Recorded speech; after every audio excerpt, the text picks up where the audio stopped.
Ako yung batang hindi lumalabas ng bahay.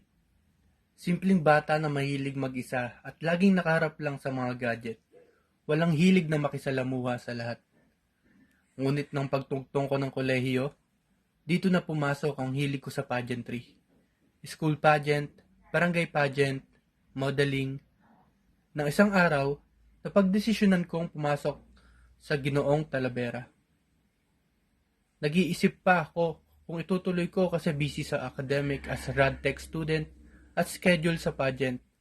Pero naniwala ako na kapag gusto mo, may paraan sa lahat ng bagay.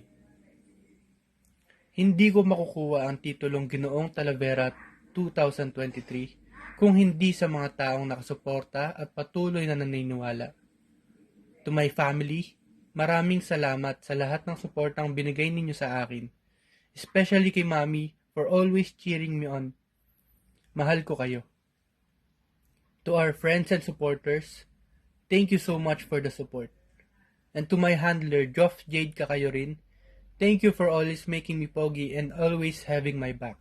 You are the best handler. To Mami Paul John, for always advising me for some tips for my pasarela and question and answer. Thank you po. And to my assist Denden, for always assisting me and all throughout my pageants. And to one of the best designers in the town, Mark Tolentino. Thank you for the beautiful creations of formal, casual, and festival costume until tonight. You are truly the best. To Sir Ezer Guillermo for teaching us that pageant is not only for handsomeness and physique, kundi ang totoong pageant ay may layunin at bukasiya na makatulong sa lahat.